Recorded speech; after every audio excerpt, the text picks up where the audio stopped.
A lot of progressive organizations spend quite some time thinking about their values and talking about their values. And in the research for the book Reinventing Organizations, I was struck that some organizations like FAVI and RHD and AES did seem to go a step further and talk about something even deeper, which is a set of fundamental assumptions that they hold about people, about the world, about the workplace. And obviously the most famous articulation of sort of the hidden underlying assumptions about the workplace were formulated by McGregor in the 1960s with his theory X and theory Y.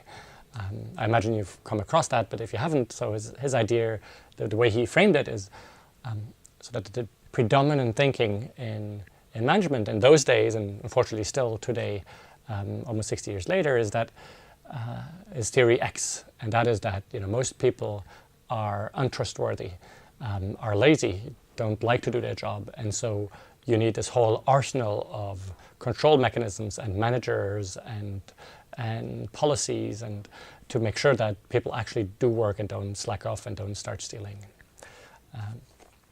There's a whole different set of assumptions that you can have, which he called theory Y, and that is that most people are self-motivated, and in the right circumstances most people love their jobs and most people are trustworthy. And that of course calls then for a whole different set of management practices, and these organizations that I researched are of course wonderful exemplars of a whole different type of management. And what I find striking is not only that some organizations like FAVI, AES, RHD make their assumptions explicit, but they just kept talking about them. And in the particular case of AES, whenever they made an acquisition of an organization that was traditionally run, one of the things that they would do is lead people, and often it was Dennis Bakke, the founder, who did it himself, lead people through identifying the hidden assumptions of today's management, realizing how ugly it is, and then talking about a different kind of set of assumptions.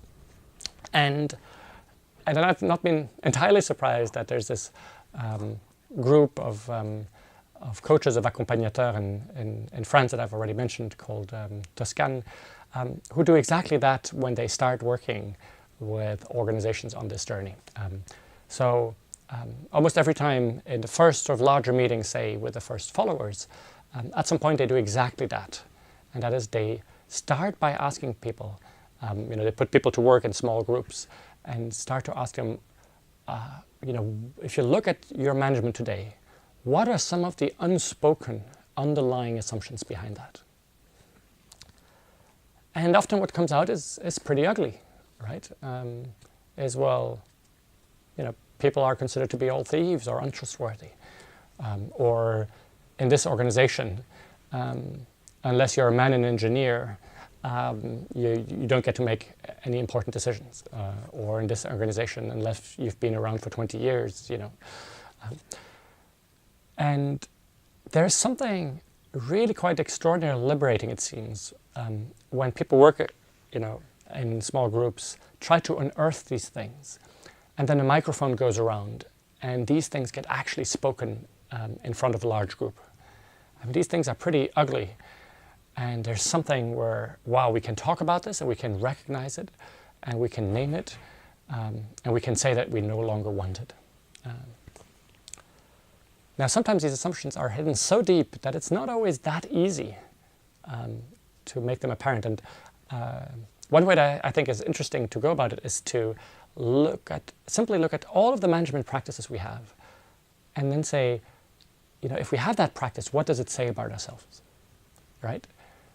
Well, if we have all sorts of places where things are locked in the organizations, is that we don't trust people. If we have all these layers of management, it means that people at the bottom of the organization must be pretty stupid. If we have all these targets and these incentives, it's probably because we believe that most people are lazy and wouldn't work if we didn't give them incentives. And so you can just take all of the management practice and sort of use that to try and unearth these hidden assumptions. And what then that they do as the next step in Toscan, or what AES used to do, is then to ask people to say, okay, so if these are some sort of assumptions that we've discovered we no longer want, what are some assumptions we want to put in instead?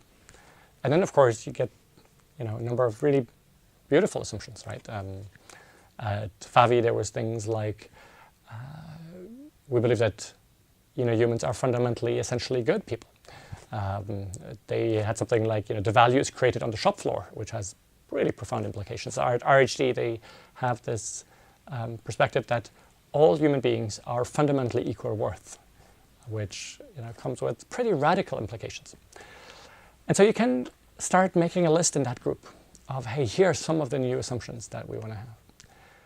In some organizations, they go as far then as to have everybody sign that new set of assumptions to give it some symbolic weight.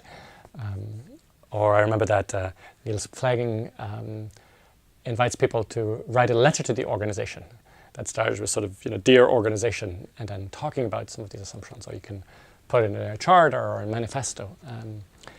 The idea is that, at this early stage of the journey, you don't really know how this whole journey will unfold. But the new set of assumptions can act as a sort of a touchstone, where all along the way you say, hey, are we playing out our assumptions with these changes? Are we playing to the new set of assumptions, or are we still maybe prisoner to the old set of assumptions? And so there can be something really, really powerful and catalytic in doing that. And just like IES did, I think there's real value every time you engage a new group, or if there's new joiners, or if you take over another organization. There's real value in not just simply handing out to people, here is our set of assumptions, but to actually have people go through that journey of first deconstructing, like unearthing and deconstructing the existing hidden assumptions, and then going through an exercise of writing their new set of assumptions, and then comparing what they've written with the manifesto or the letter that you have. So a strong invitation to you. Think about it. Is it worthwhile to do this, to take this time and do this exercise of having people really deconstruct and reconstruct a set of assumptions?